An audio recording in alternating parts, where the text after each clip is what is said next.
The rain-slicked alley behind the dive bar reeked of stale beer and regret. But Jason didn't notice as he slammed his fist into the brick wall, knuckles splitting open like his heart. "You think you can just walk away, Dad? After everything?" His voice cracked, raw and thunderous, echoing off the graffiti-scarred walls of that godforsaken Queen's night.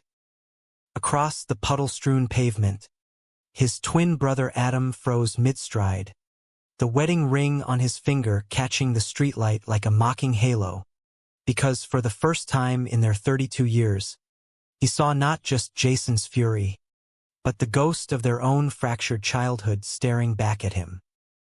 Jason's bloodied hand trembled as he wiped it across his mouth, tasting copper and the bitter tang of unspoken truths. "He's dying, Adam. Our father is dying. And you're too busy playing house with that Stepford wife to even pick up the phone." The words hung heavy, a guillotine blade poised to sever the last thread between them, the straight-laced golden boy and the queer black sheep who'd clawed his way through hell to build something real. Adam's face crumpled, not in defense, but in the dawning horror of recognition. This wasn't just about their old man anymore. It was about the empire Jason had forged from the ashes of their shared abandonment, a haven for the lost boys and girls like him, now teetering on the edge because Adam's silence had invited the wolves to the door.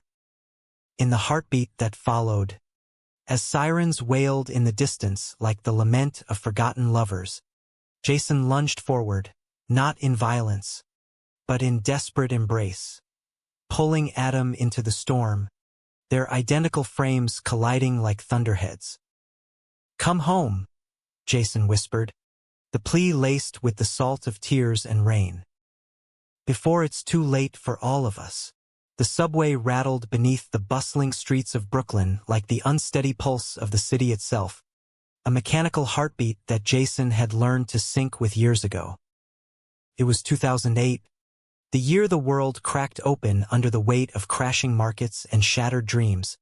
But for the Ramirez twins, the real recession had started long before, back in the dusty trailer park of rural Ohio, where their father, Miguel, drowned his factory layoffs in cheap whiskey and their mother, Elena, in a haze of painkillers that finally claimed her when the boys were 12.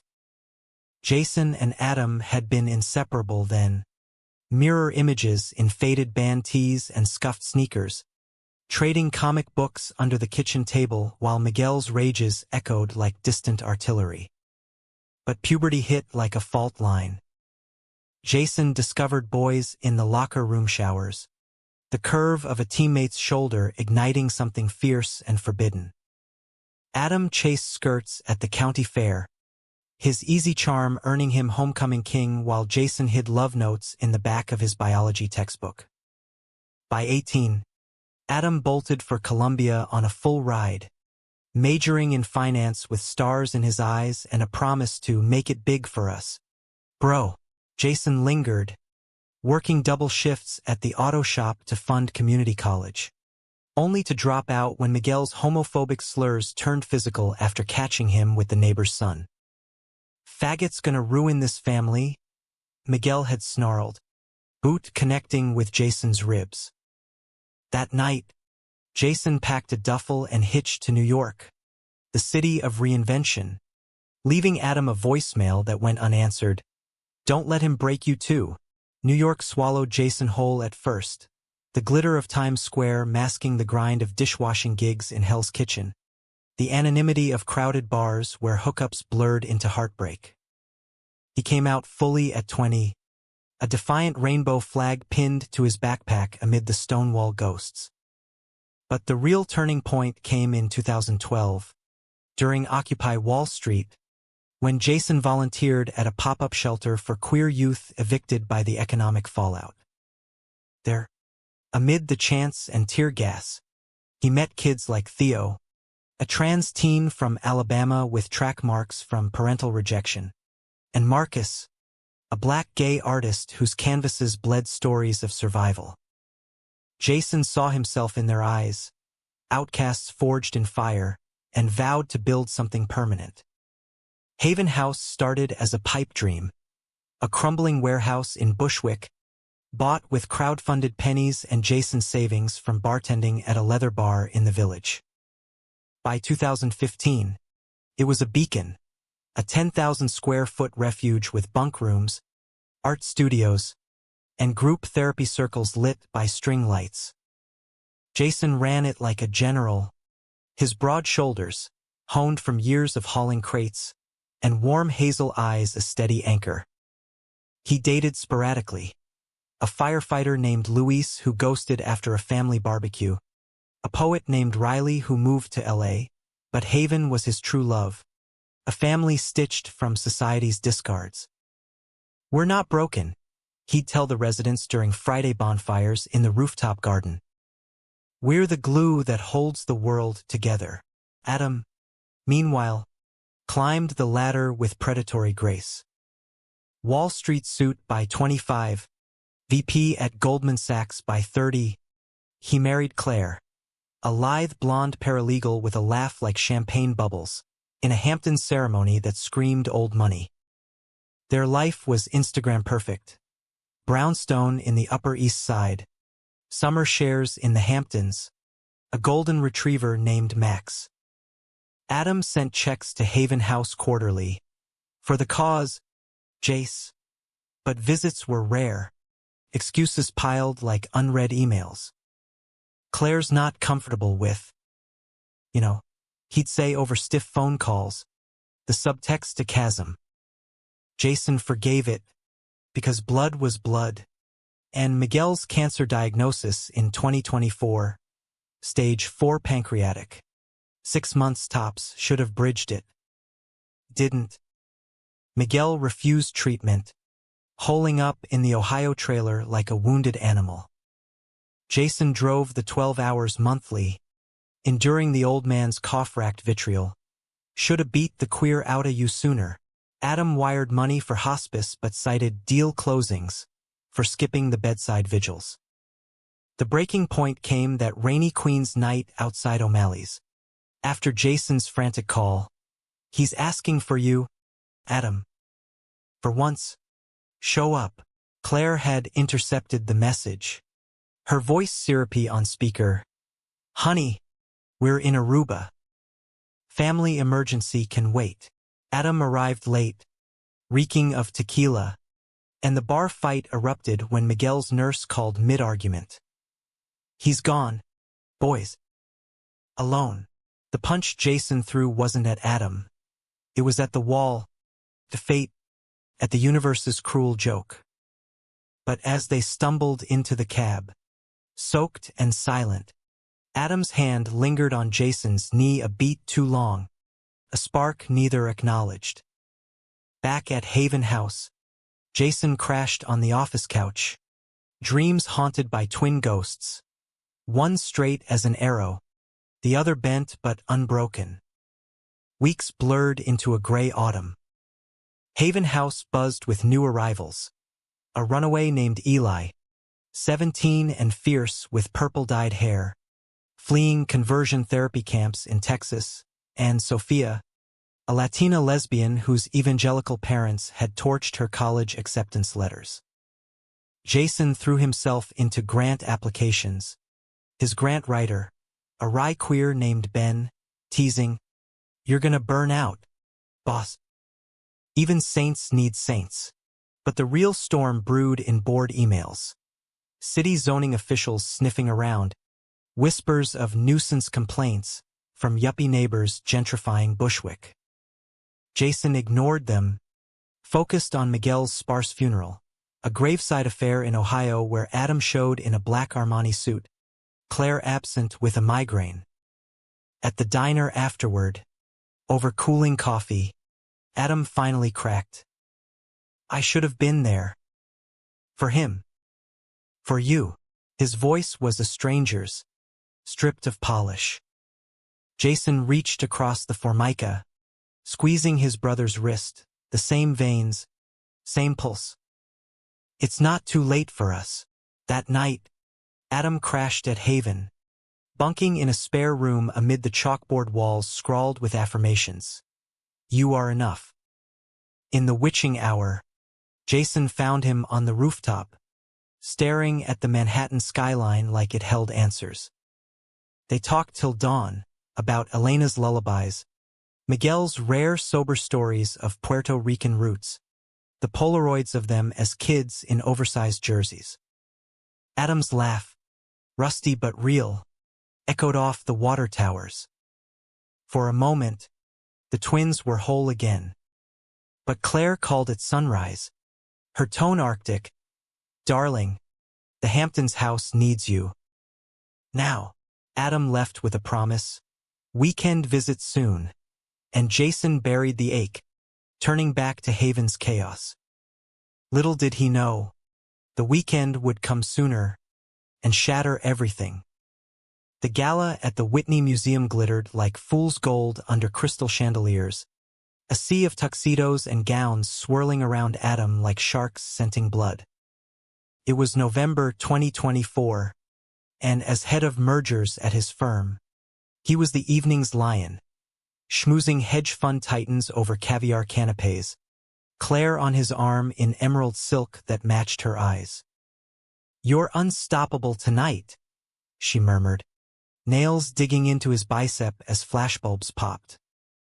Adam smiled, the practiced curve that closed billion-dollar deals. But inside, Miguel's death gnawed like an untreated wound. Jason's voicemail from the funeral. We need to talk, man. Really talk. Looped in his head, a siren's call amid the champagne flutes. Claire had always been the architect of their perfection. They'd met at a rooftop mixer in 2015, her sorority poise a bomb to his post-grad jitters. Marriage followed swiftly, a merger of ambitions, her law career ascending, his finance star rising. Sex was efficient missionary under Egyptian cotton, her moans performative. Adam chalked it up to stress, burying curiosities from college dorms, that one fumbling night with his roommate, dismissed as experimentation. But lately, dreams intruded. Faceless men with Jason's jawline, hands rough and insistent. He woke hard and guilty, Claire's back turned like a wall. The speech was a triumph. Adam touting inclusive investments for queer nonprofits, name-dropping Haven House to polite applause. Claire beamed, but backstage, a donor cornered him, a silver-haired venture capitalist named Harlan, eyes lingering too long on Adam's collarbone. Your brother's work is revolutionary. Ever thought of scaling it? Private equity could turn that warehouse into an empire. Adam demurred, pulse quickening at the proximity, Harlan's cologne woodsy, invasive. Claire swooped in, whisking him away. Schmoozers. Let's dance. On the floor, bodies pressed close, but Adam's gaze snagged on a waiter lean, dark-haired, pouring Prosecco with fluid grace. Their eyes met, a jolt like static, and Adam spun Claire faster, fleeing the heat pooling low. By midnight, they tumbled into the town car, her hand sliding up his thigh. Hotel? She purred. He nodded, but in the suite, as she straddled him, unzipping with efficiency, his mind flashed to the waiter, to Jason's rooftop confession years ago. It's not a choice, Adam. It's who I am. Claire climaxed with a gasp. Rolling off. Adam faked it, staring at the ceiling's ornate molding, wondering when satisfaction had become a transaction. The fallout brewed over Thanksgiving.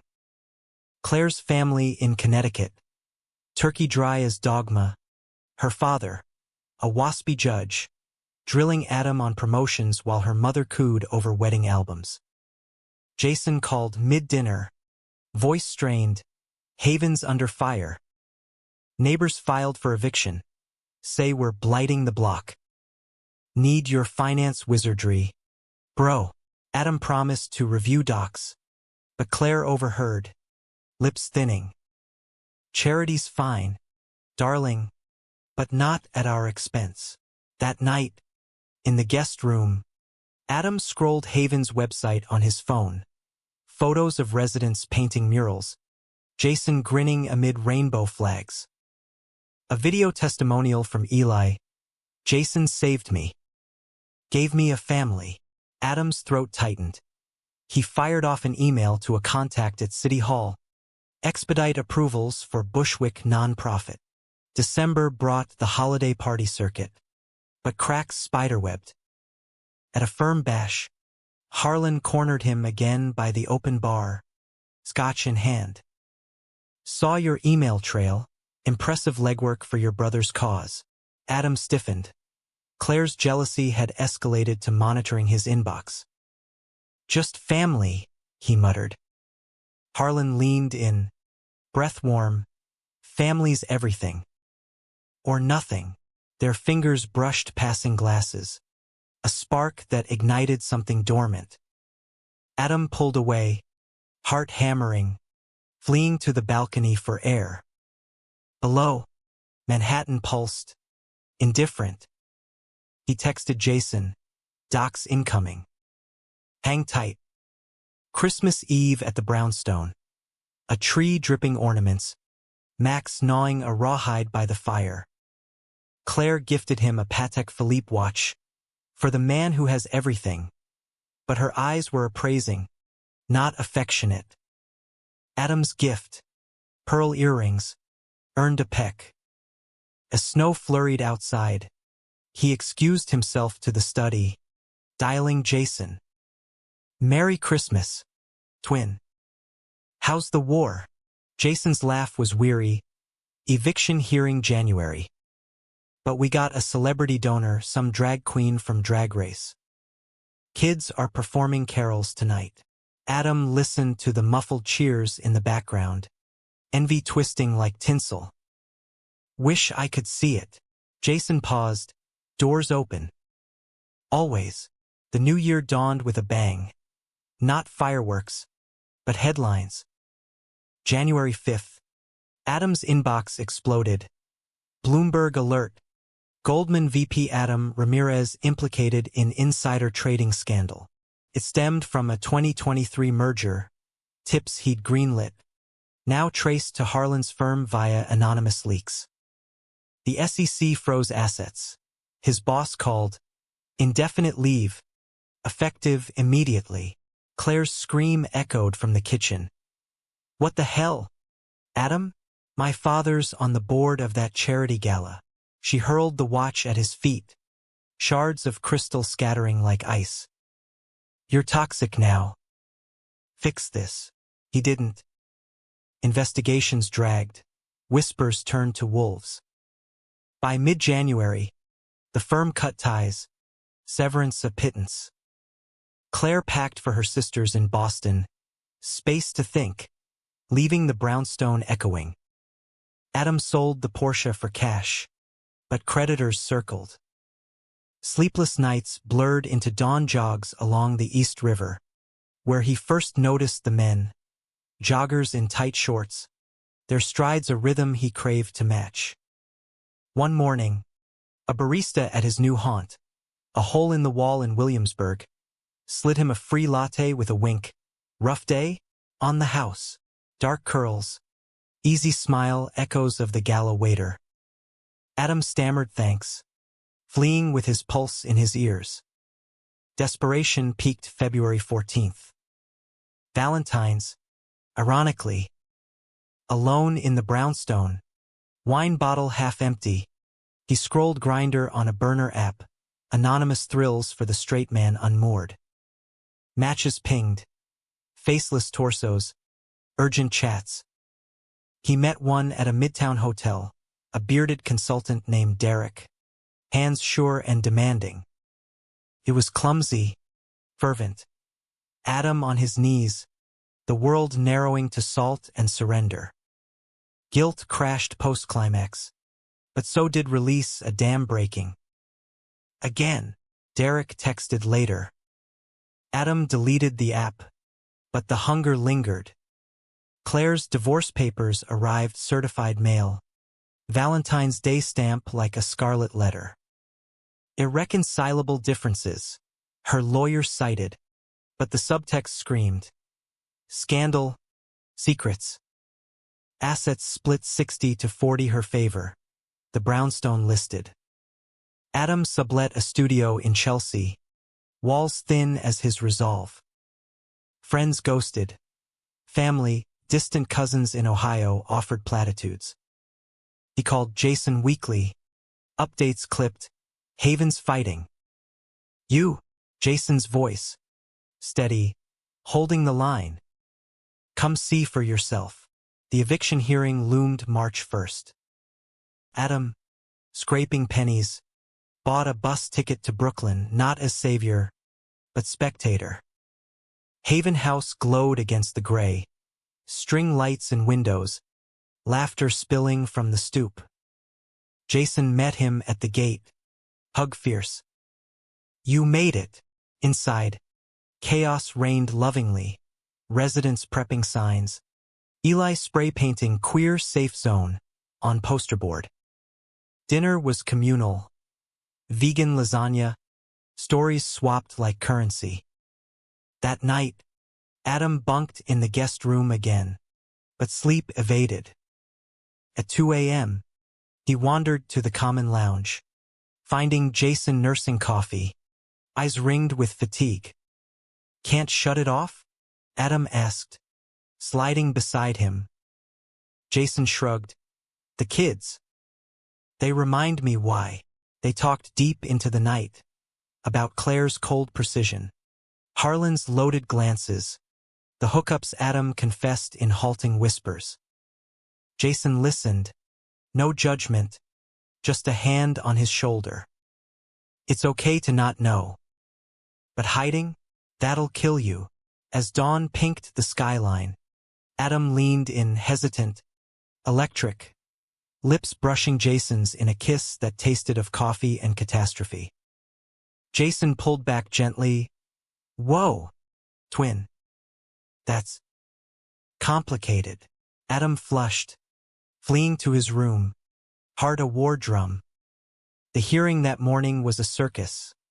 Lawyers in pinstripes versus Haven's ragtag alliance. Jason testifying with fire. This isn't a business. It's a lifeline. Adam watched from the back. Anonymous. Shame and pride warring. They won a stay 30 days, but victory tasted Pyrrhic. Back at Haven, over victory beers on the roof, Jason clapped his back. You helped, bro. More than you know. Adam nodded, the kiss a ghost between them. But as he boarded the bus home, phone buzzing with Derek's text, missed you last night. He wondered if home was the brownstone's ruins, or the warehouse's warmth. Spring unfurled tentative, cherry blossoms mocking Adam's barren life. Freelance consulting gigs trickled, ethical audits for nonprofits, but the scandal clung like tar. Claire's settlement demands escalated. He pawned his cufflinks, Miguel's old rosary. Nights blurred into bars. Grinder relapses.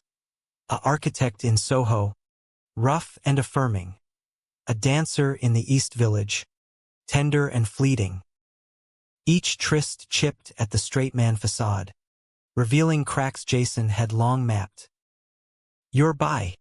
Maybe, Jason texted after a late-night call. Or gay curious. Labels suck.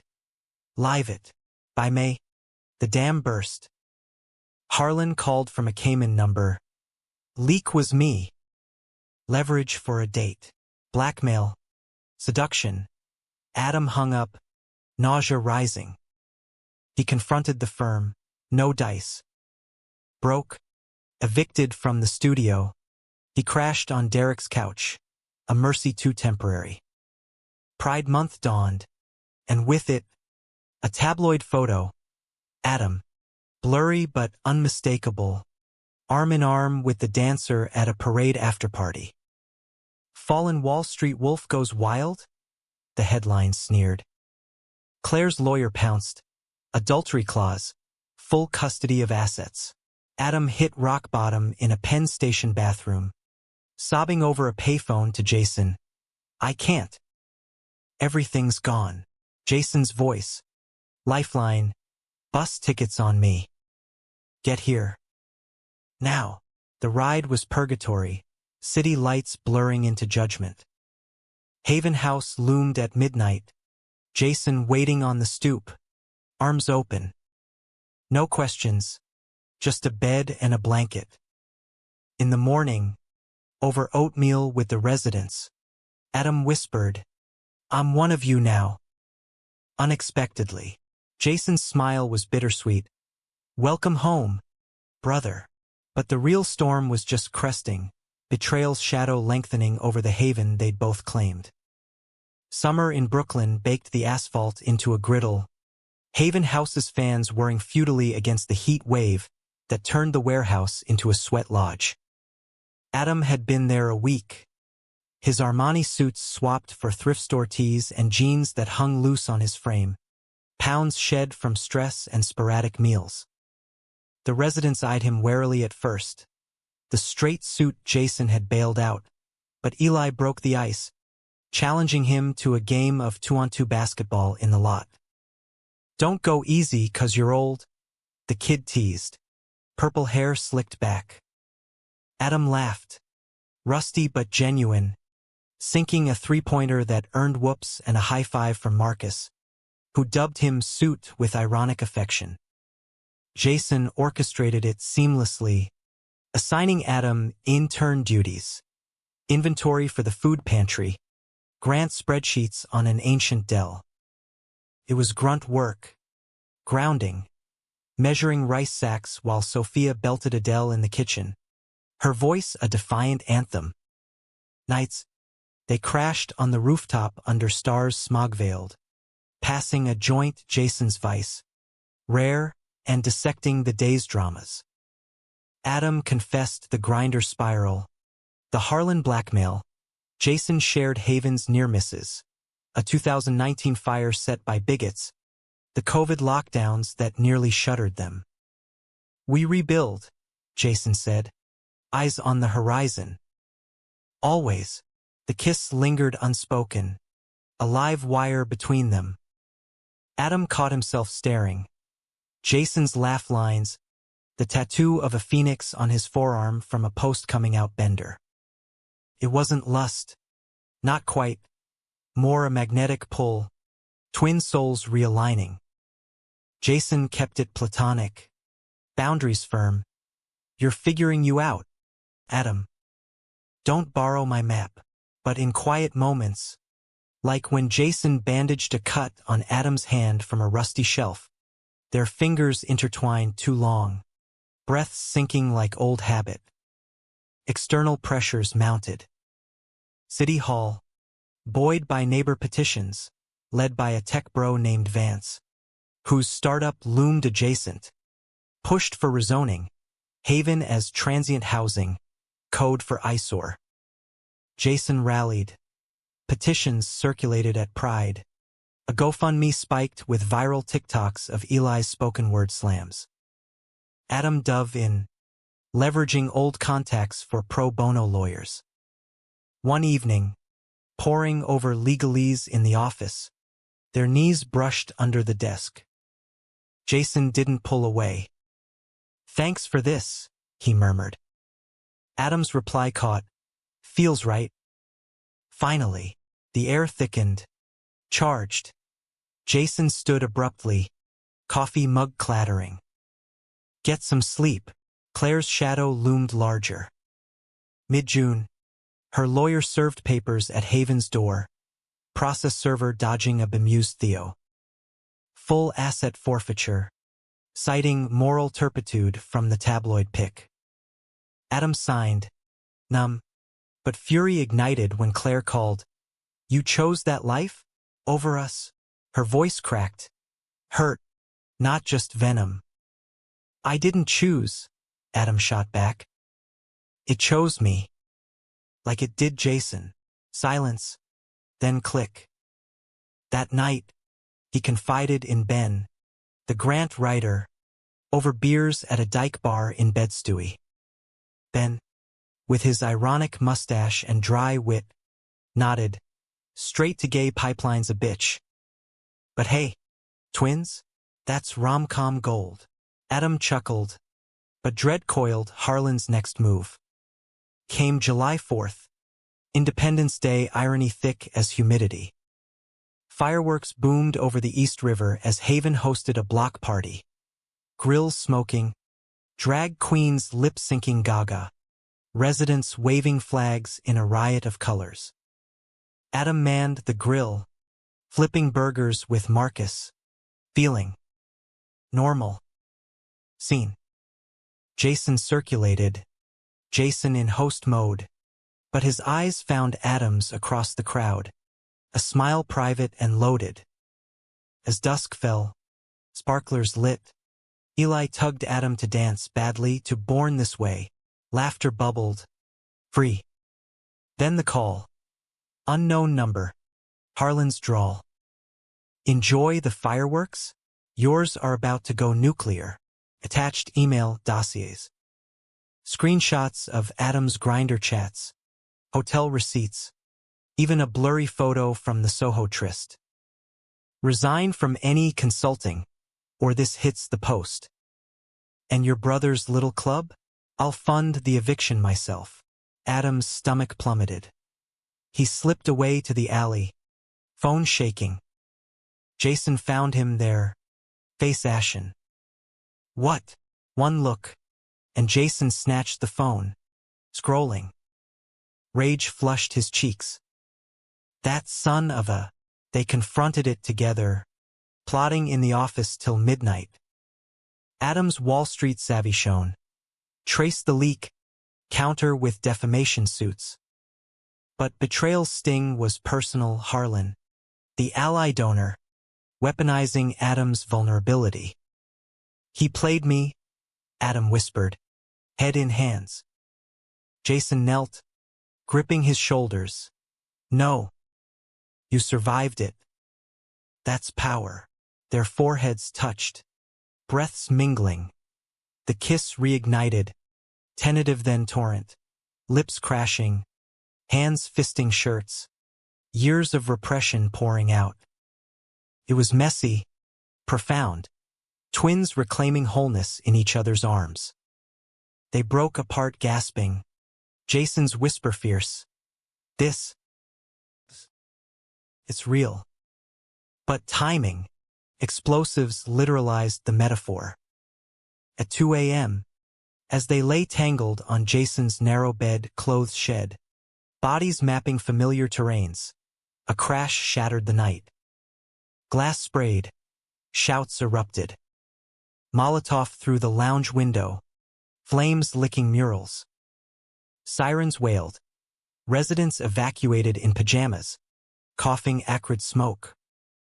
Adam dragged Sophia clear, Jason herded Eli.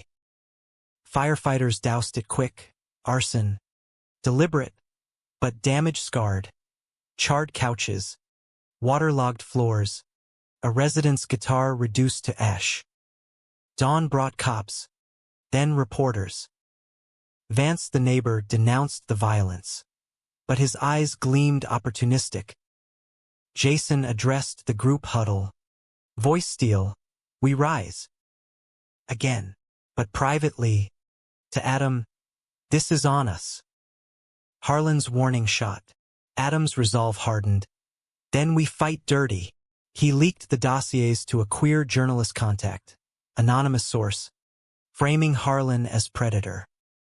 The Post ran it July 7th. Wall Street homophobes' blackmail plot exposed. Harlan's firm distanced. SEC probes deepened. Rebuild consumed August. Volunteers poured in, Pride allies. Even a few Adam's old colleagues shamed into solidarity. Adam and Jason co-led, hammering drywall by day, stealing kisses in supply closets by night. Their love unfolded tentative, electric, mornings waking entwined, Jason's fingers tracing Adam's spine. Evenings debating Foucault over takeout. Laughter bridging gaps. It was romantic. Raw. No labels. Just them. "I built this for Outcasts," Jason murmured one night, head on Adam's chest. "Never thought you'd be the biggest one," Adam chuckled. Fate's a bitch with a sense of humor, but conflict crested Labor Day weekend. Claire arrived unannounced. Designer sunglasses masking red eyes. At Haven's gates. "We need to talk," she said, voice brittle. Jason hovered, protective. Adam waved him off. In the garden, amid wilting tomatoes, Claire unloaded. "I knew about the men. Hired a PI after the photo." Hurt laced her words, not anger. "Why didn't you say?" Adam's turn. "I didn't know myself." She touched his hand. Fleeting. "I loved the man you pretended to be." Divorce finalized amicably. Assets split fair. A quiet nod to shared history. As she left, hugging Jason awkwardly, "Take care of him," Adam felt closure's weight lift. Yet betrayal's final act loomed. September brought Vance's lawsuit. Nuisance abatement, claiming Haven's disruptive elements, tanked his property value. Hearing set for October, funds dwindled. Adam uncovered the twist. Vance, bankrolled by Harlan's shell company, a vendetta proxy. "It's personal now," Adam told Jason. Maps of connections spread on the table. Jason's eyes darkened. "Then we make it ours." That night, love turned defiant, bodies urgent, claiming agency against the siege. But dawn brought a gut punch. Anonymous email to Jason. Subject: "Your brother's lie." Attachments: Miguel's deathbed letter, unearthed by Ohio probate. "To my sons, Jason, forgive the hate, I was scared. Adam, the straight one. He ain't. Saw it in you both. From the start. Protect each other." Forgery? No, Miguel's scrawl. Witnessed. But the sender, Harlan, twisting knives. Jason confronted Adam. Letter trembling. "Did you know?" Adam, gutted. "No. God, no." Trust fractured. Raw. "This place. It's my heart," Jason whispered. "If you're playing me," Adam's plea, "I'm not. I'm here." All in. They clung, storm-tossed, as autumn leaves fell like warnings. The climax brewed. Betrayal's blade honed. October's chill seeped into Haven House like doubt's insidious creep, the arson scars still blackening the lounge walls as a reminder of fragility. Jason and Adam navigated their love like tightrope walkers, passionate nights yielding to wary dawns, the letter's specter poisoning intimacies. "It's Miguel's words, not mine," Adam insisted over breakfast, pushing away untouched eggs as Theo chattered about school applications. Jason nodded, but his eyes, once warm havens, held shadows. Harlan's poison. But what if Dad was right?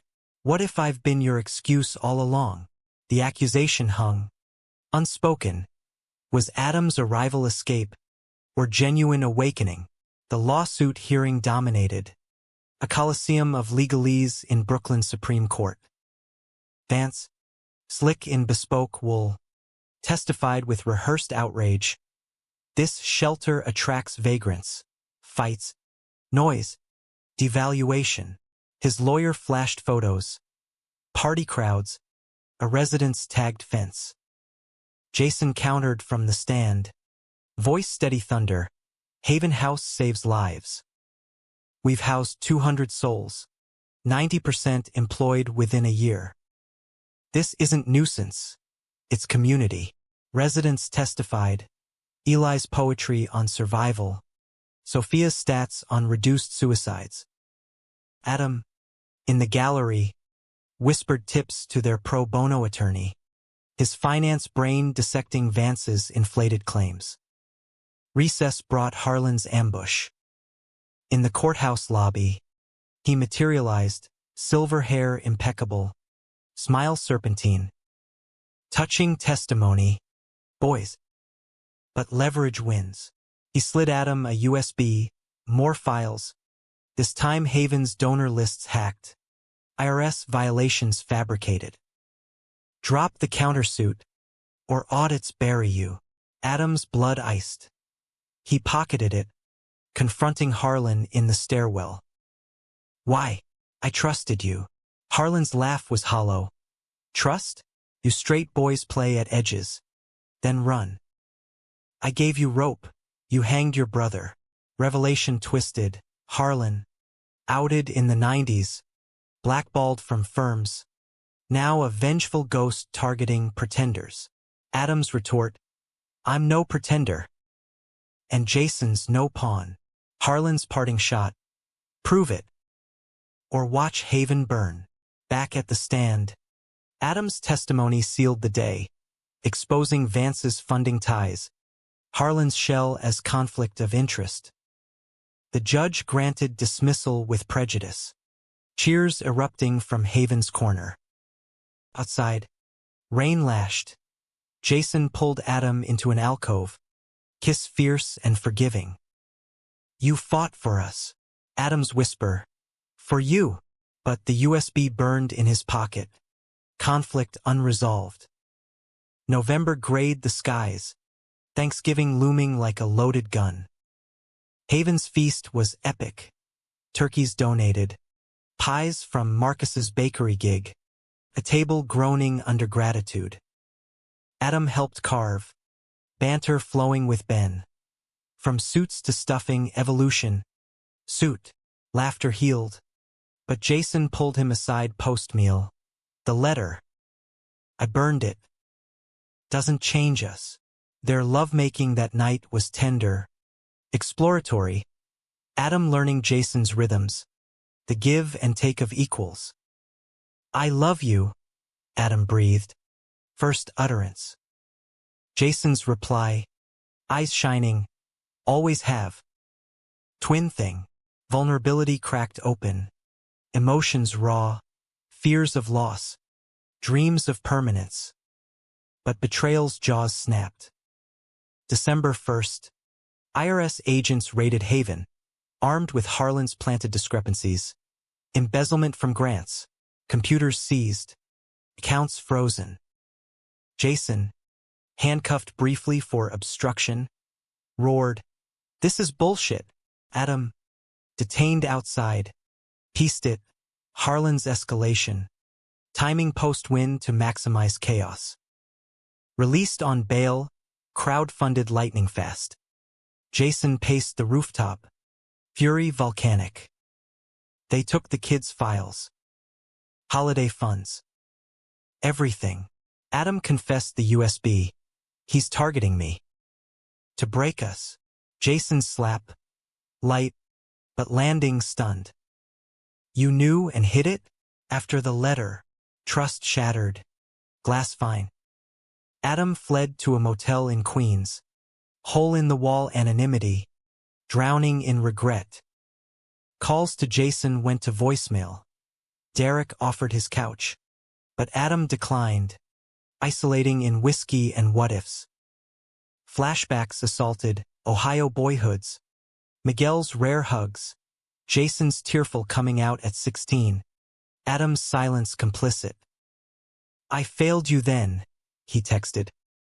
Not again. Sleepless. He hacked old networks. Wall Street favors called in shadows. Uncovering Harlan's trail. Offshore accounts. Similar raids on queer orgs. Evidence mounted. A digital sword. Climax crested December 15th. Winter solstice eve. Harlan summoned Adam to a neutral site. A deserted pier in Red Hook. Wind howling off the harbor. Endgame, Harlan said. Overcoats flapping like capes. Sign the NDA. Haven folds quietly, or the audit stick. Adam, recorder hidden, played his hand. You're done. Leaks to DOJ incoming. Harlan lunged. Scuffle ensuing, fists, grunts, Adam's lip splitting. Sirens approached. Harlan bolted, but Adam's evidence sealed it. He drove to Haven through sleet, heart pounding. The warehouse loomed dark, power cut by frozen funds, but light flickered within. Candles, residents huddled. Jason met him at the door, bruise blooming on his cheek from the slap's echo. Heard the call. Cops en route. Adam dropped to knees in the foyer. Rain pooling. I should have told you. Feared losing this, you. Jason knelt too, hands cradling his face. You almost did. But blood's thicker. And love. That's the Real Haven. They kissed amid chaos. Sirens swelling. Agents arriving with warrants reversed. Adam's leak timed perfectly. Harlan arrested blocks away. Empire crumbling. Resolution rippled. IRS cleared Haven by Christmas. Donors doubling down. Adam's whistleblowing earned quiet vindication. DOJ probe widening. But emotional fallout lingered. Over eggnog that holiday, Jason and Adam bared souls to the group. We're twins. Lovers. Outcasts together. Cheers. Hugs. Theo's about time. Breaking tension. Claire even sent a card. Happiest to you both. Forgiveness. Tentative. Yet drama peaked New Year's Eve. A blizzard blanketed Brooklyn. Haven snowbound. Power flickered. Stories swapped by firelight. Adam proposed to Jason, not with rings, but words, build with me. Forever. Jason's yes was tear-streaked, profound. Fireworks burst distant, but their private ones, bodies entwined in the attic, outshone. Dawn brought plows. Promise. Spring 2025 thawed scars. Haven expanded, a second floor funded by scandal settlements. Adam, fully out, consulted for queer startups. Jason, his anchor, dreamed bigger. Their love deepened, romantic getaways to Fire Island. Lazy Sundays sketching, Adam's hidden talent emerging. Conflicts resolved not in triumph, but growth. Therapy sessions unpacking Miguel's ghost. Twin bonds reforged stronger. One evening, rooftop under stars, Jason traced Adam's ring finger. Simple bands exchanged in a quiet ceremony. From Outcasts to this, Adam smiled. Unexpectedly perfect. The summer of 2025 unfurled like a hard-won truce. Haven House's garden blooming riotous with sunflowers Elena would have adored. Tall sentinels nodding in the breeze off the East River. Jason and Adam had settled into a rhythm. Their shared room at Haven's East Wing, a sanctuary of mismatched furniture. Jason's protest posters flanking Adam's Wall Street caricatures. A king bed where nights blurred into mornings of lazy affection. It wasn't without friction. Their twin intuition a double-edged sword. Arguments flaring hot over Jason's workaholic tendencies or Adam's lingering trust issues from the Harlan saga. But make-up sex was cathartic. Laughter following like grace. Haven thrived. Post-scandal Phoenix. The DOJ probe netted Harlan a plea. 5 years. Restitution funneling millions to queer causes.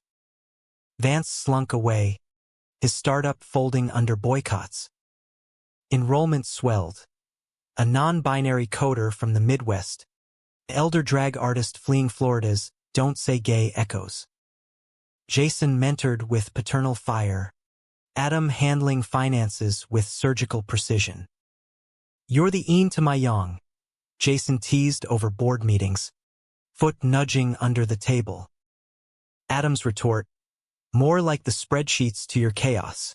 Public life bloomed tentative.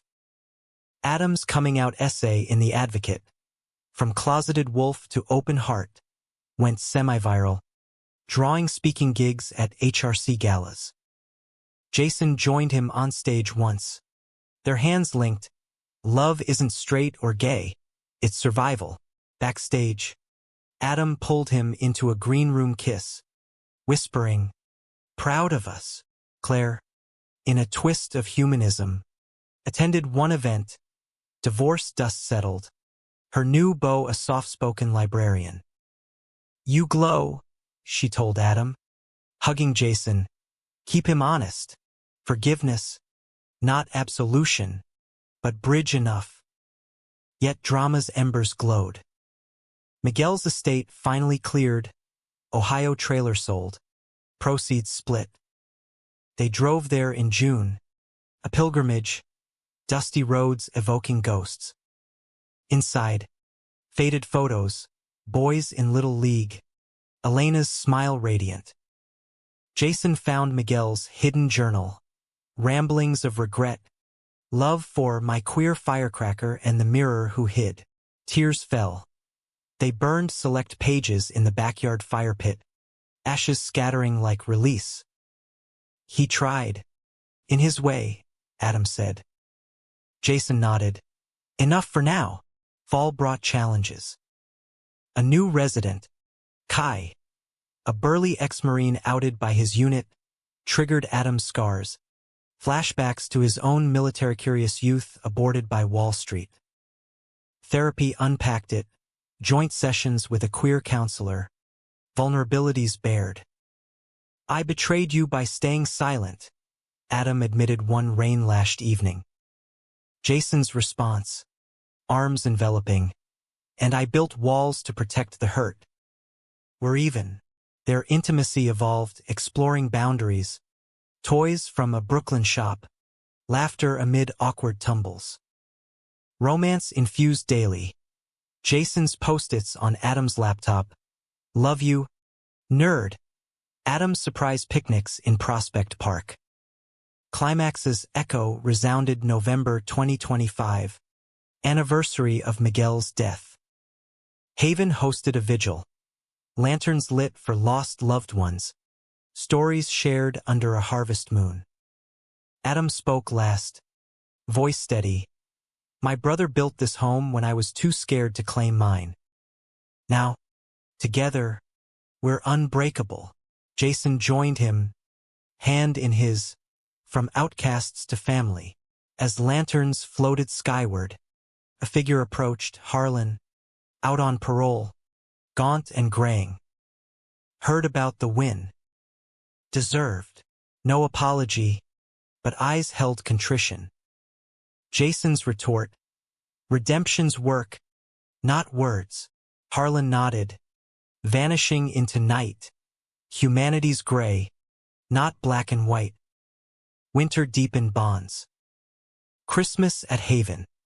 A tree adorned with resident ornaments. Carols belted off-key. Adam gifted Jason a custom phoenix necklace. Engraved, "Twins Eternal." Jason's gift, plot papers for a upstate cabin. Our escape. New Year's. Snow-draped. They renewed vows informally. Rings exchanged anew amid fireworks. "To unexpected homes," Adam toasted. Jason's kiss. "To us." Epilogue whispered in spring 2026. Haven's expansion ribbon cut. A youth wing named Ramirez Resilience Center. Jason and Adam, gray at temples but eyes bright, oversaw it. A new arrival, twin teens, one queer, one questioning, mirrored their youth. "You'll fit right in," Jason said. Adam added, "We did." Life's tapestry wove on dramatic peaks, emotional valleys, romantic depths, humanistic grace. In America's fractured heart, two brothers built not just a home, but a legacy. Love's quiet revolution, where outcasts became kin, and straight lines bent toward truth. The end, or just the beginning?